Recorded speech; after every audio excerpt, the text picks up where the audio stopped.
Hey everyone, आज की video में हम पढ़ेंगे सिम्टम्स ऑफ प्लांट डिजीज़ का second portion hypertrophy and hyperplasia. इससे पहले वाली वीडियो में हमने नेक्रोसिस पूरा पढ़ लिया था। आज हम हाइपरट्रोफी पढ़ेंगे। तो हाइपरट्रोफी एंड हाइपरप्लेजिया, इसको ओवर डेवलपमेंट भी कहते हैं। कुछ प्लांट्स डिजीज़ जो फंजाई और बैक्टीरिया से होती हैं, उनमें जो पैथोजन एक्टिविटीज़ होती है उस वजह से प्लांट में एबनॉर्मल ग्रोथ होने लगती है। उनका साइज़ बहुत ज़्यादा बढ़ने लगता है। इस साइज़ बढ़ने को कहते हैं हाइपरट्रोफी। और अगर उनके नंबर इंक्रीज़ होने लगते हैं, मतलब सेल डिवीजन होगा जिससे ही सेल्स के नंबर इंक्रीज़ होंगे, तो उसको कहते हैं हाइपरप्लेजिया। यानी कि नंबर बढ़ने को हाइपरप्लेजिया और साइज़ बढ़ने को हाइपरट्रोफी कहते हैं। अब इसमें भी अलग अलग सिम्टम्स हैं, जैसे हमने नेक्रोसिस में पढ़े थे अलग अलग टाइप्स, ऐसे ही इसमें भी हैं।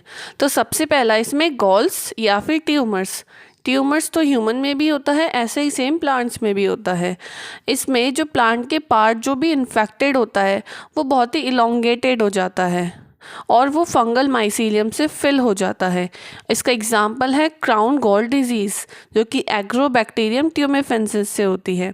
ये क्राउन गॉल डिजीज़ बहुत ही इम्पॉर्टेंट डिजीज़ है।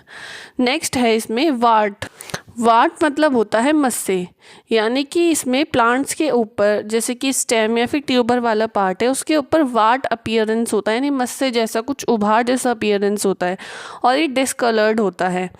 कॉलीफ्लावर लाइक अपीयरेंस होती है इसकी, और इसका एग्जाम्पल है वार्ट डिजीज़ ऑफ पोटैटो के ऊपर छोटे छोटे वार्ट यानी मस्से जैसे दिखाई देते हैं, उसको कहते हैं वार्ट। नेक्स्ट है लीफ कर्ल्स। इसमें जो भी लीफ का पार्ट इन्फेक्टेड होता है या फिर अगर पूरी लीफ इन्फेक्टेड होती है तो वो थिक हो जाती है, फूल जाती है, डिस्टॉर्ट हो जाती है, यानी उसकी शेप ख़राब हो जाती है और फिर वो कर्ल हो जाती है। और वो कर्ल होती है डाउनवर्ड, यानी कि नीचे की तरफ और अंदर की तरफ, और इसकी वजह से लीफ झुकी हुई सी, मुरझाई हुई सी दिखाई देती है। और ये सब हाइपरट्रोफी और हाइपरप्लेजिया की वजह से होता है। इसका एग्जाम्पल है peach leaf curl disease. Next है विचेस ब्रूम। ये नाम से ही पता चल रहा है, यानी झाड़ू की तरह दिखाई देती है। ये एक स्पेशल टाइप का ओवर डेवलपमेंट है। इसमें जो ब्रांचेस होती है वो लोकलाइज्ड एरिया पर रहती हैं और वहाँ से ये ऊपर की तरफ ग्रोथ करती हैं और जनरली ये पैरेलली ग्रोथ करती हैं, जिसकी वजह से इनकी ग्रोथ ऐसी दिखती है जैसे कि एक झाड़ू हो, एक ब्रूम की तरह दिखती है। और ये जो विचेस ब्रूम है वो जनरली कुछ फंगल पैथोजन से होती है, जैसे बैक्टीरिया से भी हो सकती है और वायरस से भी हो सकती है। लेकिन जो कैरेक्टरिस्टिक्स है, यानी जो मेनली ये कॉज करता है, वो है फाइटोप्लाज्मा। इसको MLO भी कहते हैं। नेक्स्ट है इनेशन। ये एक तरीके की आउटग्रोथ है जो कि वेन्स पर होती है और मिडरिप पर होती है।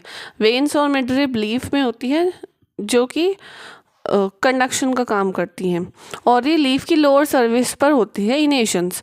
ये छोटे हो सकते हैं, बड़े हो सकते हैं, पेपिला लाइक हो सकते हैं, फिर स्पाइन लाइक हो सकते हैं इनकी शेप, और इनके नंबर भी वेरी कर सकते हैं।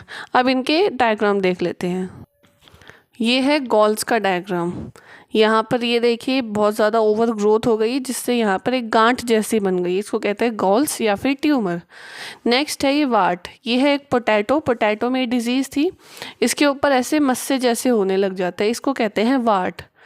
नेक्स्ट है लीफ कर्ल में लीफ इस तरीके से थिक हो जाती है, फूल जाती है, उसके बाद वो नीचे की तरफ झुक जाती है और ये इनवर्ड तरीके से मुरझा जाती है।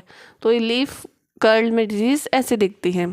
नेक्स्ट है विचेस ब्रूम। ये देखिए यहाँ पर ये एक जगह से अराइज हुई और ये फैलती चली गई, और जनरली ये पैरेलली ग्रोथ करती है, तो इसकी अपीयरेंस ऐसी होती है जैसे कि एक झाड़ू की हो, इसलिए इसका नाम है विचेस ब्रूम। नेक्स्ट है इनेशंस। ये लीफ की मिडरिब और वेन्स के आसपास होते हैं। यहाँ पे इस तरीके से इसकी शेप वेरी कर सकती है, नंबर भी वेरी कर सकते हैं, और ये नीचे वाली साइड पर होती है लीफ की। ये था इसके डायग्राम। और हाइपरट्रोफी और हाइपरप्लेजिया। नेक्स्ट वीडियो में हम पढ़ेंगे हाइपरट्रोफी एंड हाइपोप्लेजिया। अगर आपको वीडियो अच्छी लगी तो वीडियो को लाइक करें, चैनल को सब्सक्राइब करें, और कोई डाउट हो तो आप कमेंट करके पूछ सकते हैं। Thanks for watching.